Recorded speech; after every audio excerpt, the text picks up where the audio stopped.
When you're looking at your data, one of the things you look at is how many goals? How many goals? That seems like a great one. How many goals were scored?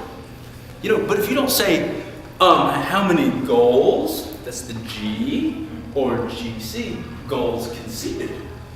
It's not just how many goals were scored, it's how many we scored, how many they scored. That's where you get the win-loss. So you have to pay attention to that. Now, if you want to get more complex, you can, and you can start to learn a whole lot. Because, there's a lot that goes into those games, and the number of scores are very few. Yeah, and this is not a game of big numbers and blowouts and that sort of thing. It's razor thin margins often in this game, and so you can start to dissect and say, was that a good quality goal? Was that lucky? Did we force gump our way into that goal? Or was this, or did it, was this because of a well-executed plan, a well-trained team, everybody was disciplined and did their job? Or did we lose on a really unlucky thing? Did we have, 3 injuries in a row and we couldn't substitute that? There are lots of things that can get into that. Luck will get you a little bit of the way, but it's really what can you replicate? How can we do this over again? What can we learn from it? Not just win-loss record, but you can get to, how do we do at home? You know what? Because financially, we know home is where we make the most money. And those are our fans, and we want to keep drawing them in. How do we do against the rival? There are coaches that put up really good records, but consistently lose their rivalry game. They're out of there. Because you got to have those bragging rights. Not all games are the same. So some venues matter more than others. Some stages matter. Do they perpetually get to the championship but never win? So some venues matter, and sometimes you got to win the championship. So what sport are we talking about? Soccer. Soccer. How many of you actually like soccer?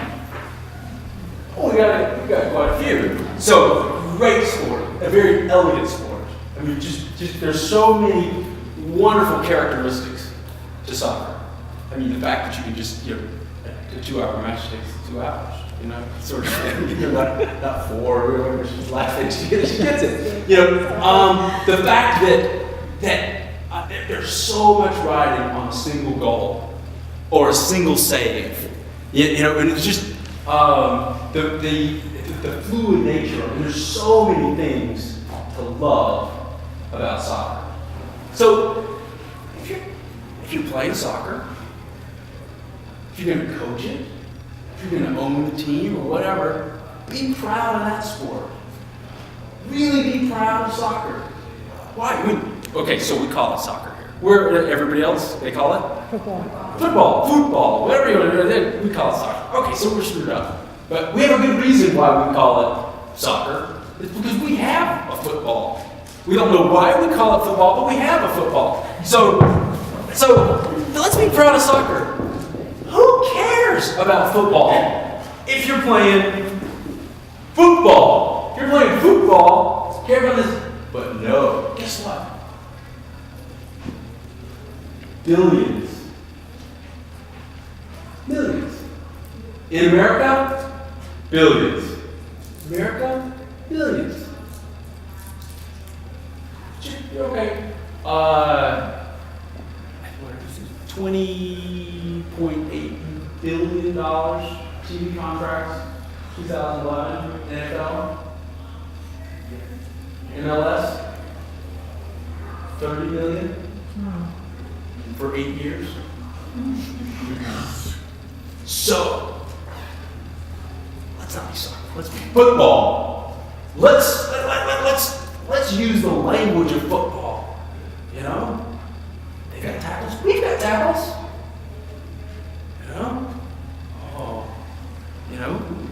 They kick goals. We kick goals. What else is there? Oh, they got centers and centers. I don't know. The defenders. Hey, wait a second. I've got an idea. One goal is worth 1 point. I think when we put it in the newspaper, we shouldn't talk about it being 1 goal, 1 point. That's too simple. Let's use a multiplier. Let's a goal is worth 7 points. Oh, it's 7 times as effective as this. Oh, that is great. I like that. Let's use a multiplier. No! It's a different game. It's a different sport. Let's love it for what it is. Why in the world would we try to pretend to be this? These guys, they get infinite substitutions in a game. 3. Use them judiciously. These guys get stopped. The coach gets to run on the field, tell them exactly what to do. Let's put in new players. Let's have complete control of this next play. Run off the field, start the clock, go! Okay, complete control. No. We're on the fly. We have to be prepared. The game's going to change in an instant. That's the fluid nature of it. That's the beauty of this game. That's the beauty of what we do versus a very different thing that they're doing over here. Let's be proud of our sport. Let's not just chase that. Okay? Maybe use their language. It's our language. Who knows the term the 12th man? Yeah, every sport's got that. So the 6th man, the 5th man. This is the 12th man. And you know what? We have to pay attention to them. We really do. You know? And what's great is we're on the field, we get that instant feedback. Now, because we get that instant feedback, it's really visceral with us. We can kind of sense, if we can kind of gather it and see it, we can feel it. We kind of know what's going on. But you know what? There's this great pressure for us to measure it. So we've come up with the ultimate tool to do it. This is the way we stood. Hickory Grove, Charlotte, North Carolina, where I grew up. We elected a mayor every 4th of July. And they would have the candidates up there. They would give their 64-second stump speech, and then we would elect them with the ultimate tool for measuring audiences, the applause-o-meter. But I was standing right in front of the applause-o-meter, and they announced no whistling. And I was like, this was my chance to really sway a vote. No whistling. So the applause-o-meter, that's all we have to do. We go to a game, we measure, there's the volume, we get it, right? Well, here's the trick. A single tool, a single metric isn't going to do it for you. It's just not going to do it. Measuring the 12th man, measuring the crowd is not a tool. There's a lot more to it. And particularly, you have to be sensitive to parts of it, because there's some stadiums you go in some countries and in some sports where they whistle, and that's like, go, go, go. And some of them, they whistle, and it's like they're giving you the finger. Some of these are, and so you have to know by kind of venue and by the culture of that, what do these different noises mean? A player runs out onto the field, and you hear this loud, why are they booing him? He's their best running back. And I go, no, they're saying Luke. Luke, everybody's screaming Luke. So you have to be attuned to kind of what's going on there. You can't just step in for a second and go, oh, it's this, or oh, it's that. You have to be attuned to what it is. You kind of have to be aware of not just the auditory clues, but sometimes the visual clues you need to be aware of too. This stuff can be measured, but it's not a single tool. There's a lot of subtlety that you need to pay attention to. We're going to go out there on the field. We have put lots of time, lots of money. There's been injuries. A whole lot's gone into this. Now, what did we say in Principle 1? We're going to keep score, and we're going to play to win. Now, if we're going to do that, we're going to expect a lot of consistency from the officiating. We need to know what to expect beforehand. And if they call us, and for a tackle and offer a penalty to somebody, we expect them to do it for the other team as well. We don't want them to kind of change the rules through the middle of the game. And when they make certain calls, you know what? We want them to be able to defend that a little bit too. Okay? Now, just almost to a little bit of a parallel, if I throw one of these, or I hold up one of these, or throw out a big yellow flag, does that mean the same thing?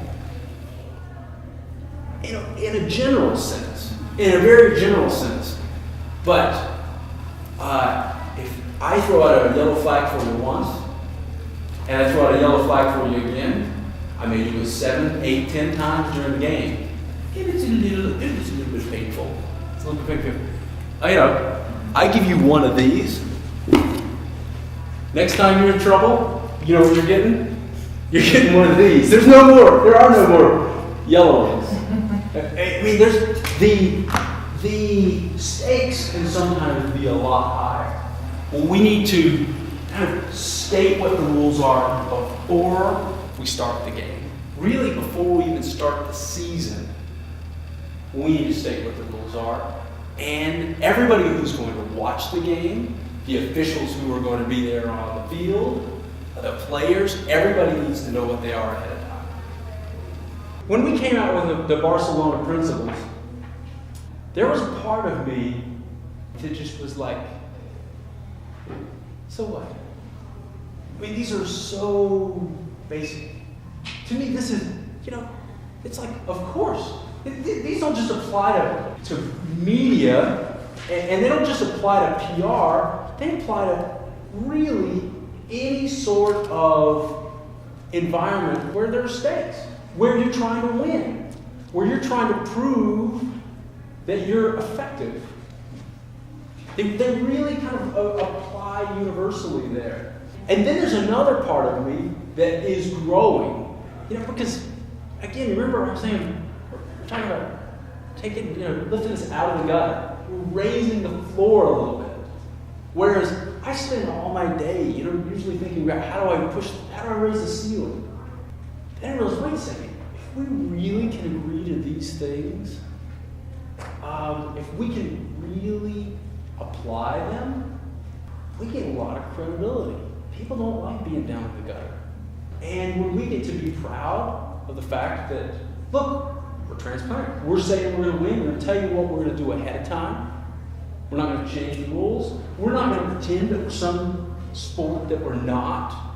This can really do well, not just with the handful of clients that I deal with who are multi-billion-dollar companies with multi-million-dollar PR budgets, and can afford to push the ceiling. They can afford to go across all these boundaries to prove the value of what they're doing. Everybody who's doing PR as a part-timer for one little organization, if they start with these principles, they're credible in the work that they do. And when they're credible in the work that they're doing at even that smallest level, the disparity between the $20 billion for a year and the $30 million for 8 years, that gap starts to shrink. We start to attract people into our sport who are a bit more credible people because they're not trying to be something that they're not. They're not trying to avoid being responsible and being accountable. And that kind of gets me excited. And then I start to really, really think, hey, these are 7 really solid principles